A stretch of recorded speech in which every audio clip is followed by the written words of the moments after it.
ॐ सदाशिवसमारम्भां शङ्कराचार्यमध्यमाम्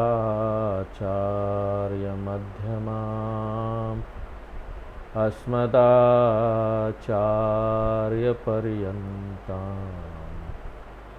वन्दे गुरुपरम्पराम्।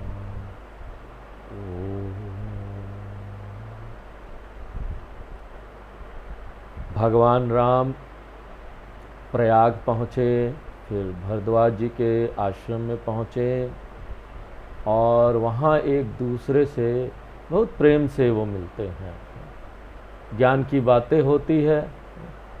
और जब ये सब चल रहा होता है तो यह सुधि पाई प्रयाग निवासी, प्रयाग के लोगों को ये खबर मिल गई कि भगवान राम, सीता जी, लक्ष्मण जी सब भरद्वाज मुनि जी के आश्रम में आ गए हैं। और ये बात ना प्रयाग में उस समय जो दूसरे मुनि लोग थे उनके पास भी पहुंच गई और बहुत से ब्रह्मचारी, तपस्वी, मुनि, सिद्ध, उदासीन योगी आदि सब लोग ना महाराज दशरथ के इन सुंदर पुत्रों के दर्शन करने के लिए भरद्वाज जी के आश्रम पर आकर एकत्र होने लगे, सब मिलने आने लगे वहां पर। राम प्रणाम कीन्ह सब काहू,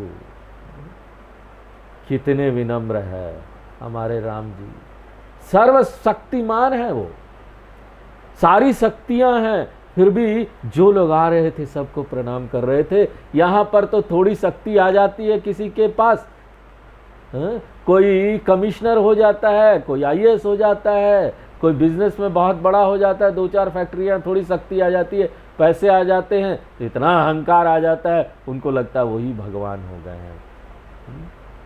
दूसरों के सामने झुकेंगे भी नहीं, इतना अहंकार है। बड़े लोग बड़े बूढ़ों के सामने, यहाँ पर ज्ञानियों के सामने, साधु संतों के सामने झुकेंगे ही नहीं। हाँ, क्यों? हम सबसे बड़े हैं यहाँ पर। लेकिन हमारे राम जी को कोई समस्या नहीं है। हाँ? वो तो बस विनम्र राम थे। और जो वहां लोग आए थे, देखो यही सारी चीजें ना, यही भगवान है। हम अपने अंदर जो ये गुण लाते ना, श्रद्धा का, भक्ति का, विनम्रता का, सत्य वचन का, धर्म का, यही सारी चीजें जो है ना वो हमको ईश्वर बनाती है। ये गुण है, ये सारे गुण हमारे अंदर आएंगे, ईश्वरीय गुण है, दैवी गुण है। ये हमको देवता बनाएंगे, हमको ईश्वर बनाएंगे। अच्छे लोगों की क्वालिटी है ये।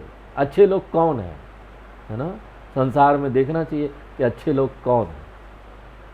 ये सब क्वालिटी जिसके अंदर है वो अच्छे लोग हैं। जो हमसे बड़े मीठे मीठे बात करे ना, कोई जरूरी नहीं कि वो अच्छे है। बहुत ज़्यादा जो मीठा बात करता है ना, जरा सावधान रहिए ऐसे लोगों से। कोई जरूरी नहीं कि वो आपका हितैषी ही हो, वो आपका सबसे बड़ा शत्रु हो सकता है, भीतर भीतर कुड़कुड़ा रहा होगा। तो यहाँ पर तो देखो, भगवान के दर्शन हो जाए तो सब लोग चारों तरफ से जुटने लगते हैं, पहुँचने लगते हैं कि भगवान आ गए। जैसे चीनी को देखकर चींटियां ना चारों तरफ से एकदम आ जाएगी, एकदम वहाँ भीड़ जुटा लेगी, चींटियों का भीड़। मिस्री की डली गुड़ का डली और चींटियां उसके चारों तरफ मंडराएगी। उसी प्रकार जिसको पता चला कि भगवान आ गए हैं, चलो दर्शन करो। इससे बड़ा लाभ जीवन में क्या हो सकता है कि हमको भगवान का दर्शन हो जाए और सब लोग भगवान के दर्शन करके सुखी हो जाए। और व्यवहार के अनुसार वो लोग ना भगवान राम को आशीर्वाद भी दे रहे थे, भगवान की सुंदरता को देख रहे थे, आंतरिक सौंदर्य देख रहे थे, विनम्रता और शालीन व्यवहार झलक रहा था उनके अंदर, व्यवहार में ये झलक रहा था। और इस बात की सराहना करते हुए, उनको याद करते हुए वे अपने निवास की ओर लौट गए। भगवान राम ने रात में आश्रम में ही विश्राम किया भरद्वाज जी के पास, और सुबह प्रयागराज में स्नान करते हैं।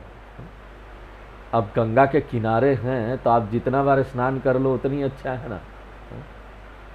तो भगवान राम, सीता जी, लक्ष्मण जी निषाद राज गुही प्रसन्न मन से भरद्वाज जी के चरणों में प्रणाम करके अब आज्ञा दीजिए महाराज, अब चलना है, क्योंकि अभी तो उद्देश्य पूरा नहीं हुआ है, वनवास में जाना है, आगे रावण को ठिकाने लगाना है। तो आगे तो अभी बहुत सारा यहाँ ये सारा कार्य बचा हुआ है, भगवान के अवतार का जो प्रयोजन था उसको सब पता था भगवान को, कहाँ जाना है, क्या करना है। लेकिन बड़े प्रेम पूर्वक मुनि से बोलते हैं कि हे भगवान बताइए कि हम आगे किस रास्ते में जाएं। उनको सब पता है, क्यों? भगवान तो सर्वज्ञ है ना, भगवान तो सबके मन की बात तक जानते हैं, सबके मन के भीतर तो वही है ना, तो जानेंगे क्यों नहीं। इसलिए भगवान मन की बात जानते हैं ना, इसलिए मंदिर में जाकर ज़्यादा अपनी बात भगवान को नहीं बोलनी चाहिए। हमको ये भी चाहिए, हमको वो भी चाहिए, भगवान ये कर दो, वो कर दो, कुछ नहीं, प्रणाम कर लो बस, आपका प्रेम चाहिए। मन की बात तो भगवान जानते ही हैं, आप क्या सोच रहे हैं, क्या आपको चाहिए, मिल जाएगा, मत चिंता करो। तो भगवान राम ना सदा गुरुजनों से पूछ पूछ कर कार्य करते थे। कोई अब छोटे नहीं हो जाएंगे दूसरों से पूछ लेंगे तो। हर व्यक्ति को अपने कार्यों में श्रेष्ठ लोगों की सम्मति लेते रहना चाहिए। आप कोई काम करने जा रहे हैं, वो काम का कोई एक्सपर्ट है, उससे बात कीजिए, उसके पास जाइए, उससे इंफॉर्मेशन लीजिए। कुछ नहीं तो आजकल तो स्मार्टफोन है, फ़ोन करके पता कर लीजिए, व्हाट्सएप है, व्हाट्सएप से पता कर लीजिए, बातचीत कर लीजिए, समझ लीजिए कि जो आप करने जा रहे हैं उसमें क्या क्या बाधाएं आ सकती है, कैसे और उसको अच्छा से किया जा सकता है। जिसने किया है ना वो आपको अच्छा इन्फॉर्मेशन देगा ना, तो जानने में क्या जाता है, उसने जो मेहनत की वो मेहनत आपके काम आएगा। अनुभवी लोगों से पूछ लेना चाहिए। हमारे घर में बड़े बुजुर्ग हैं ना, उनसे ये डिस्कशन कर लेना चाहिए कोई भी काम करने जा रहे हो तो। एक इसी प्रकार का नीति वचन भी है, छोट बड़न से पूछ कहे कीजिए मन पर तीती, सार वचन गह लीजिए यही जगत कई रीति। अर्थात इसका क्या अर्थ है, छोटे बड़े सबसे पूछ लो और उसका जो सार निकले उसमें से अच्छी बातें ले लो जो अपने अनुसार हो और उसके अनुसार काम करो। मनमानी करना तो अहंकारी व्यक्ति का काम है और ये ना व्यक्ति की सबसे बड़ी कमजोरी है। वैसे तो देखो हमको शास्त्रों को देखकर चलना चाहिए, शास्त्र की बात मानकर चलना चाहिए, लेकिन हर समय शास्त्र उपलब्ध तो होते नहीं। कई बार हम व्यवहार में होते, बाहर होते, तुरंत हमको निर्णय लेना पड़ता है ना, अभी तुरंत हमको निर्णय लेना है। इसलिए व्यवहार काल में जो ज्ञानवान व्यक्ति है उनकी सम्मति लेकर कार्य करना चाहिए। मुनि मन बिहसी राम सन कहई, मुनि अपने मन में हंसते हैं कि ये देखो ये सर्वज्ञ सर्वशक्तिमान पर ब्रह्म परमात्मा है, लेकिन अपनी मानव लीला को छिपाकर हमसे रास्ता पूछ रहे हैं कि किस तरफ जाए। वो अपने हंस रहे मुनि जी, बोलते हैं भगवान आपके लिए तो सब रास्ता ही सुगम है, जो रास्ता ले लो आप वही रास्ता बन जाता है। हमको भी ऐसा होना चाहिए जीवन में, हम जो रास्ता ले ले वो रास्ता बन जाएगा। आपसे क्या भूल होगा, तो आप तो चप्पे चप्पे को जानते हैं, आप ही ने सृष्टि बनाई है, फिर भी आप हमसे मार्ग पूछ रहे हैं किस मार्ग में जाना चाहिए।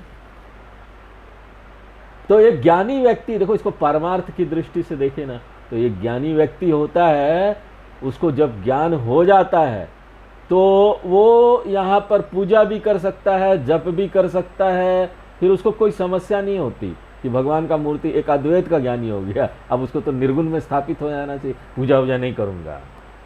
भगवान के मंदिर में जा रहे अद्वैत, मैं और भगवान एक। कोई बात नहीं, प्रणाम भी कर लेता है, वहाँ भगवान की पूजा भी कर लेता है। लेकिन वो पूजा जो होता है ना, एक ज्ञानी उसके बाद जो पूजा करता है, वो पूजा का आनंद ही कुछ और होता है, क्योंकि उसको अद्वैत का ज्ञान हो गया। अब तो एक ही लगते हैं, मैं और भगवान एक हैं। तो उनके लिए सब मार्ग सुगम है। ज्ञान योग का मार्ग हो, कर्म योग का मार्ग हो, कर्म करने जाएंगे ज्ञानी बहुत अच्छे से कर्म करेंगे। कोई प्रोजेक्ट है, कुछ करना है, वो ज्ञानियों को कोई प्रॉब्लम नहीं, उसमें भी आराम से करेंगे। तो उनके लिए तो सब मार्ग सुगम है। कुछ भी कर लो, तैयारी वाले साधना कर लो या ज्ञानी योग कर लो, उपासना कर लो, भगवान की पूजा कर लो, कुछ भी कर सकते हो, उनको कोई दिक्कत नहीं। इसलिए वो राजा का रोल निभा रहे थे तो राजा का रोल भी निभा ले रहे। कहीं जा रहे हैं, शिष्य का रोल निभाना है तो मुनि को प्रणाम, भरद्वाज मुनि को प्रणाम भी कर ले रहे हैं।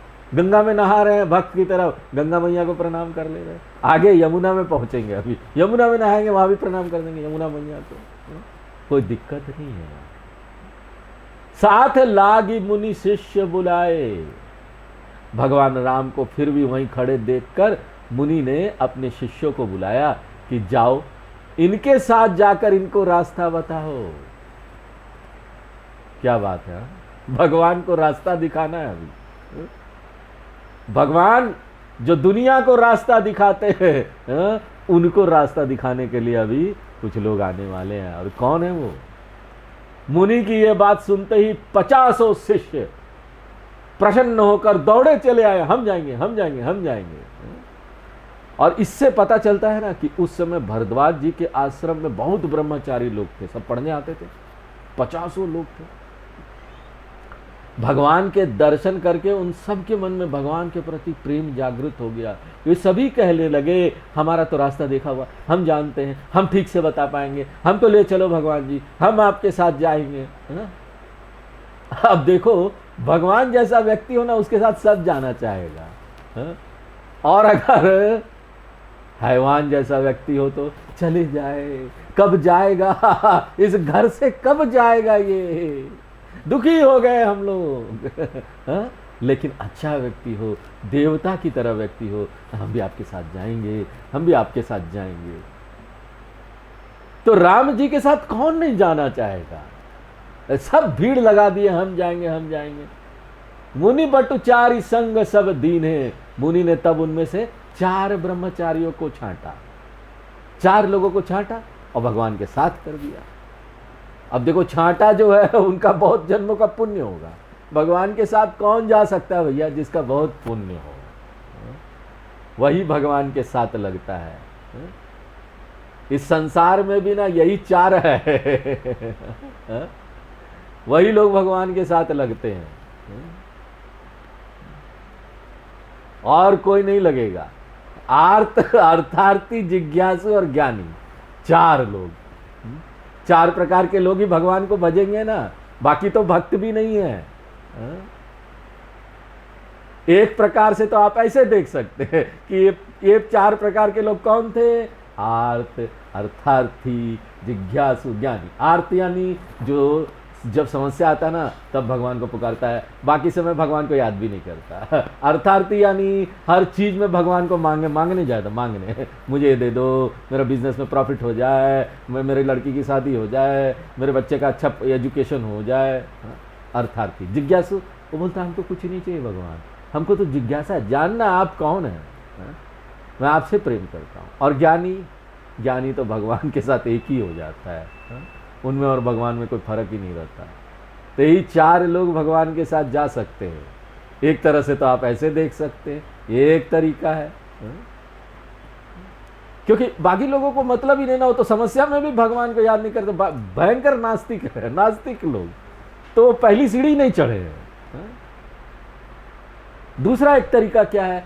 परमार्थिक रूप से देखे तो 50 शिष्य थे, लेकिन रास्ता कौन जानता है?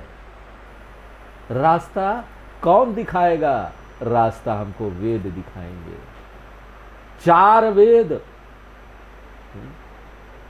पुराण, इतिहास, स्मृति, इतने सारे शास्त्र है, सभी परमार्थ का रास्ता दिखाने वाले हैं, लेकिन उनमें से मुख्य क्या है? 4 है। और ये जो 4 ब्रह्मचारी है ना, ये प्रतीक है उन 4 वेदों का। भगवान के साथ लगे रहते हैं ये 4 वेद। तो हम वेदों के साथ लगेंगे तो भगवान के साथ लग लिए, वेदों का ज्ञान प्राप्त करेंगे तो भगवान के साथ लग लिए। तो भगवान राम ने एक बार फिर मुनि को प्रणाम किया और उनकी आज्ञा लेकर बड़े प्रसन्न मन से चल पड़े। हमेशा प्रसन्न रहते थे, अभी तक तो देखा नहीं, हम लोग रामचरितमानस देख रहे हैं, भगवान हमेशा ही प्रसन्न रहते, उनको कोई दुखी कर ही नहीं सकता। अरे काश हम भी ऐसा हो जाए भैया।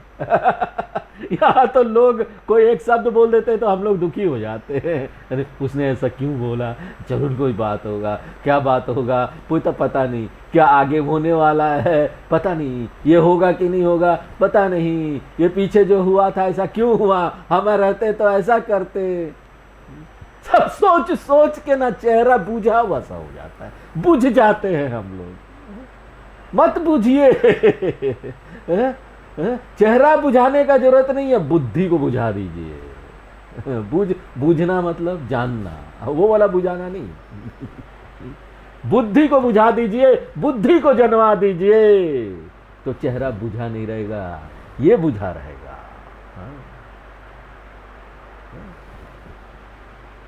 और हम हमेशा प्रसन्न रहेंगे भगवान की तरह। चले जा रहे हैं भगवान, अपने प्रसन्न मन से चले जा रहे हैं। और रास्ते में कई सारे गांव आ रहे हैं, लोग आ रहे हैं, सब लोग दौड़ दौड़ के भगवान का दर्शन कर रहे हैं। आगे आगे राम जी आ गए। उनको लग रहा था भगवान के दर्शन हो गए तो मेरे तो जन्म ही सार्थक हो गए भैया। फिर ही दुखित मनु संग पढ़ाई। और जब भगवान राम आगे निकल जाते हैं तो उन लोगों के मन में भगवान घुस जाते हैं। वो लोग वापस तो लौट जाते हैं लेकिन मन में चलते रहता है। दर्शन का जो सुख है ना, वो मन में चलते रहता है। भले बाहर से दुखी हो, भगवान चले गए, लेकिन है तो भगवान का ही नाम साथ। भगवान राम यात्रा करते हुए यमुना जी के किनारे जा पहुंचे और उन्हें यमुना जी पार करनी थी, तो अब विदा किए बटु विनय करी। भगवान राम ने चारों जो ब्रह्मचारी थे बड़े विनय और आग्रह करके वापस भेजा, तुम लोग वापस जाओ, अब यहां से मुझे रास्ता मिल गया है। और भगवान से वे लोग मनचाही वस्तु, भगवान से मनचाही वस्तु क्या मिल सकती है बताइए? क्या मिला उनको? भगवान के साथ आकर क्या मिला? अनन्य भक्ति मिल गई। ये अनन्य भक्ति का ना कोई मोल ही नहीं है।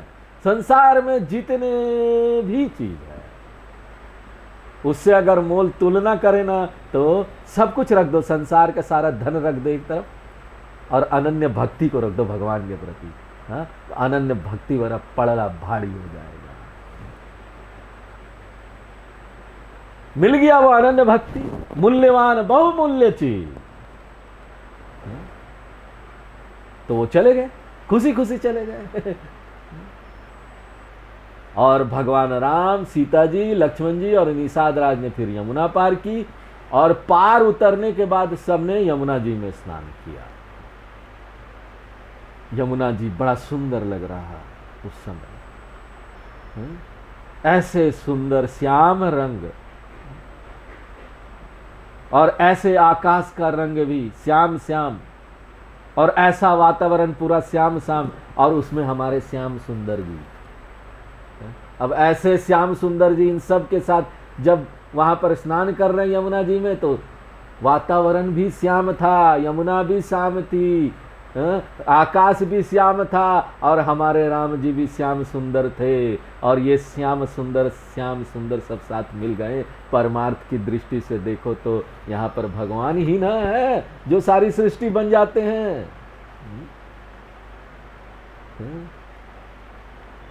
भगवान का रंग श्याम, यमुना का रंग श्याम, दोनों श्याम श्याम ऐसा लग रहे थे, एक हो गए। होंगे ही एक ना, दिखेंगे एक, ज्ञानियों को दिखेगा ये एक। क्यों? क्योंकि वही भगवान सृष्टि बन गए हैं। मकड़ी का जाल वाला उदाहरण याद रखिए, मुंडक उपनिषद वाला। हा? अपने पेट के अंदर से पूरी सृष्टि का निर्माण कर दिया। सुनत तीर बासी नर नारी।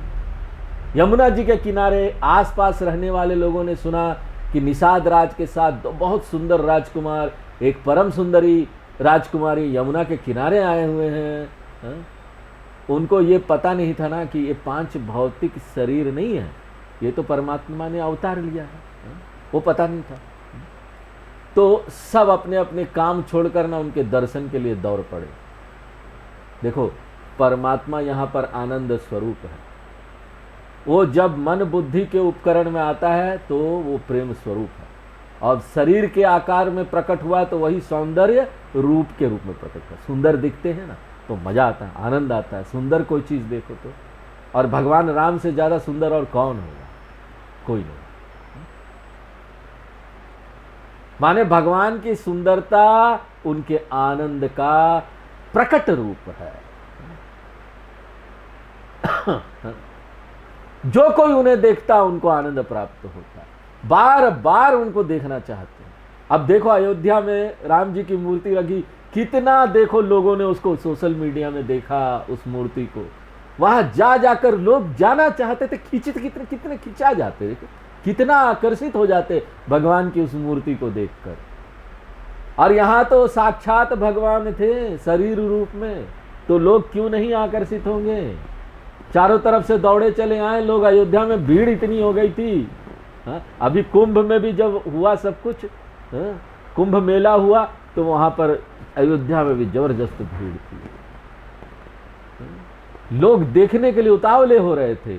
जब सिर्फ मूर्ति को देखने के लिए इतने लोग उतावले हो सकते हैं, तो उस समय सोचिए भगवान राम तो साक्षात आ गए थे,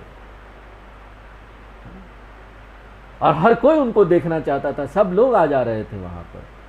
लेकिन देखो, सांसारिक लोगों की बुद्धि तो क्या देखती है ना, बाहर का वो मूर्ति देखती है। ये मूर्ति है सबकी अपनी मूर्ति होती है, भगवान की भी अपनी मूर्ति है। तो वो बाहर से ही देखते हैं, उसके आगे सांसारिक लोगों की बुद्धि काम नहीं करती।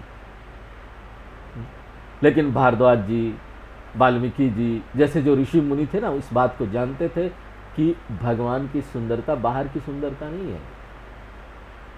बाहर की सुंदरता कुछ नहीं है। सुंदरता तो आंतरिक होनी चाहिए, भीतर का सुंदरता होना चाहिए। चेतना के प्रकाश का जो सुंदरता है ना, उसकी बात ही कुछ और है। वो सूक्ष्म सुंदरता है। इसलिए ना, अगर आपको चेहरे से भी सुंदर बनना है ना, तो भीतर से पहले सुंदर होना पड़ेगा। जो भीतर से सुंदर होते हैं ना, अपने गुणों के साथ में, इस ज्ञान के साथ में, उसका बाहर अपने आप सुंदर होने लगता है। बाहर जितनी भी दागियां हों। अब रमण महर्षि जी से इतने लोग मिलने आते थे, सब दर्शन करने के लिए बस खड़े हो जाते थे। साधु संत लोग देखो जैसे होते हैं, उनके पास बैठना ही अच्छा लगता है, उनका दर्शन करना ही अच्छा लगता है। अब वो कितने सुंदर होते हैं, यहाँ दागी वहाँ दागी, चेहरे में हर जगह दागी पड़ा हुआ है, इधर गड्ढा घुसा हुआ है, और उसके बाद भी सुंदर लगते हैं। क्यों सुंदर लगते हैं? क्या कारण है? तो वही चेतना का प्रकाश, उनका ज्ञान वो कारण है। इसलिए भगवान का भी जब हम सगुण रूप का ध्यान करें ना, उस समय मानवाकार रूप तो देखो, लेकिन साथ साथ ये भी स्मरण रखो कि उसमें जो वो तत्व है ना, वो परमात्मा है। तात्विक रूप से भी आप ध्यान रखिए। यही अनंत चेतना जो है ना, वो स्थूल रूप धरकर भगवान राम के रूप में यहां विद्यमान हो गया। भौतिक शरीर तो विकारी होते हैं ना, परंतु परमात्मा ने जो शरीर धारण किया वो क्या है? निर्विकार है। इस प्रकार भगवान यमुना के किनारे पहुंच गए। वहां लोग इकट्ठा होने लगे। लखन राम सिय सुंदरताई, ये सब लोग भगवान राम, सीता जी और लक्ष्मण जी की सुंदरता को देखकर अपने आप को धन्य मान रहे थे। उनके अलौकिक सुंदर को देखकर उनके मन में जिज्ञासा होती कि ये कौन है। उनका नाम, गांव आदि पूछने में शर्माते, सकुचाते हैं। जे तिन महु बय विरुद्ध सयाने। उन्हीं लोगों में से कुछ ज्यादा आयु वाले ज्ञानवान लोग थे, उन्होंने युक्ति लगाकर भगवान राम के बारे में पता लगा लिया। सीधे सीधे आप नहीं पूछ पाओ आप कौन है कौन नहीं है, युक्ति लगा के पूछ लिया, इनडायरेक्टली पूछ लिया। फिर उन्होंने बाकी सब लोगों को ये सारी कथा बताई कि किस प्रकार अयोध्या से ये चले आ रहे हैं, दशरथ जी के पुत्र है, पिता की आज्ञा मानकर 14 वर्ष के लिए वन में रहने के लिए आए हैं। तो सुनी सविषाद सकल पछिताही, ये बात सुनकर सबको बड़ा दुख होता है। वो कहते हैं कि देखो ये रानी राजा ने अच्छा नहीं किया, इनको वन में भेज दिया। इतने सुंदर राजकुमार, ये तो महलों में रहने के लिए बने हैं। ते ही अवसर एक तापस आवा। जब ये सब चर्चा चल ही रही थी, उसी समय वहाँ पर एक बड़ा तेजस्वी तपस्वी भगवान के दर्शन करने के लिए आ गया।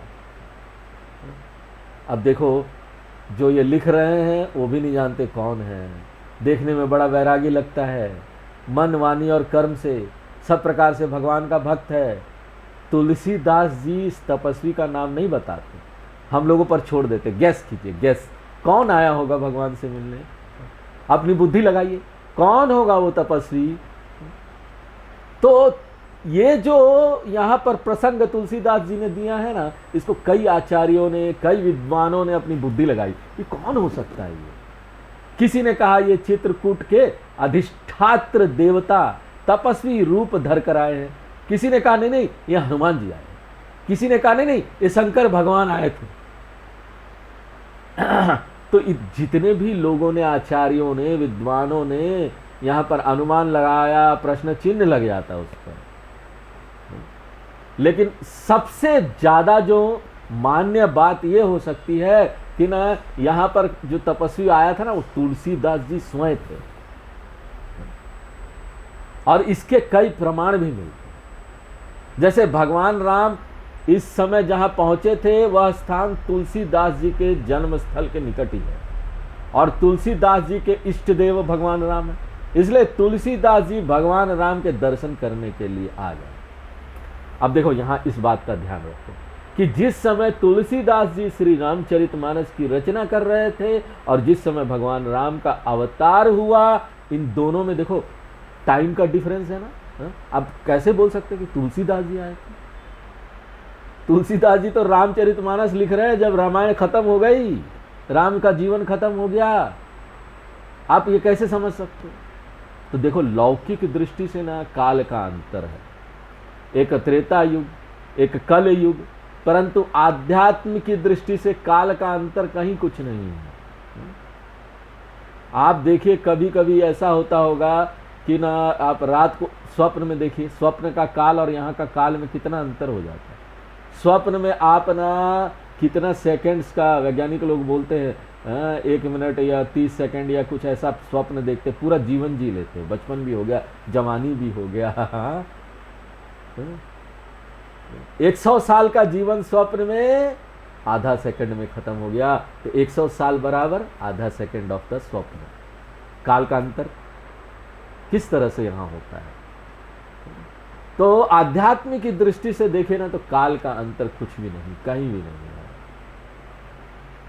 देखिए काल का अंतर कब बुझाता है, जब बुद्धि सक्रिय होती है ना। जब हम एकदम गहरी निद्रा में होते हैं, सुसुप्ति अवस्था में होते हैं, तो काल का कोई ज्ञान हमको नहीं होता। तो काल कहां से आता है, बुद्धि से आता है। जब बुद्धि शुरू होती है तो हमको लगता है टाइम आ गया, एक टाइम में ये हो रहा है, उस टाइम में ये हो रहा है। और बुद्धि की उत्पत्ति किससे हुई है, काल की उत्पत्ति बुद्धि से हुई, बुद्धि की उत्पत्ति किससे हुई, परमात्मा से। इसलिए परमात्मा बुद्धि से परे है, यानी काल से परे है, उनकी गणना काल में नहीं होती। जिन्हें काल के संबंध में ज्ञान नहीं, वो भटकते रहते हैं और शंकाएं उत्पन्न होती है। शंकाओं से छुटकारा पाने के लिए व्यक्ति को आत्मा का स्वरूप, जीव तथा बुद्धि की रचना आदि सब के बारे में ज्ञान होना चाहिए, वेदांत का ज्ञान होना चाहिए गहराई से। तभी जाकर हमारी शंका खत्म होती है, बुद्धि तभी जाकर स्थिर होता है। ये पता चलता कि उससे परे परमात्मा है। ये सब नहीं होगा ना तो हम काल से परे नहीं जाएंगे, काल को ही सब कुछ मानते रहेंगे। हाँ, पुनरपि जननम पुनरपि मरणम, जाओ काल के अंतर्गत हो जाओ। अगर हम अपने आप को शरीर माने तो मानना पड़ेगा कि शरीर के साथ ही हमारी उत्पत्ति हुई, शरीर के साथ ही हमारा नाश हो जाएगा। लेकिन यदि हम जीव है तो जीव का आदि तो बताया नहीं जा सकता। श्री रामचरितमानस का अध्ययन करते समय शरीर भाव को भूलकर कम से कम जीव भाव में तो रहे। शरीर भाव से जीव भाव, जीव भाव से परमात्मा भाव, 3 स्तर। यानी स्थूल शरीर, सूक्ष्म शरीर, परमात्मा भाव। सूक्ष्म शरीर में कारण शरीर भी आ जाएगा। अब ये सब जब हम बताएं ना तो आपको तत्वबोध याद हो जाना चाहिए। शरीर भाव यानी स्थूल शरीर, जीव भाव यानी सूक्ष्म शरीर वाला भाव कि हम ये यहाँ हैं, अब जाएंगे, दूसरे जन्म में जाएंगे, दूसरा शरीर मिलेगा, सूक्ष्म शरीर जाता है दूसरा जन्म में, परमात्मा भाव। तो रामचरितमानस का अध्ययन करते समय कम से कम हम जीव भाव में रहें, शरीर की दृष्टि से नहीं देखें। शास्त्र हमें धीरे धीरे कर कर जब हम शास्त्रों का अध्ययन करते हैं तो हमको जीव भाव से ऊपर उठाकर कहां पहुंचा देता है? आत्म भाव में पहुंचा देता है। ऊपर ऊपर से देखने से तो लगता है अरे ये तो कहानी है, कथा है। नहीं भाई साहब, ये कहानी कथा नहीं है रामचरितमानस। ये तो एक शक्तिशाली उपकरण है, एक शक्तिशाली उपकरण है जो आपके हृदय में एक विस्फोट करने वाला है। और वो विस्फोट कैसा होगा कि आपकी जितनी भी आसक्तियां हैं, आपके जितने भी काम, क्रोध, मद, लोभ, मोह हैं, जो भी यहाँ पर आपके जो तनाव हैं, जो भी निराशा है, इस सब को विस्फोट करके खत्म कर देगा। शास्त्र ऐसा शस्त्र है, शास्त्र रूपी शस्त्र।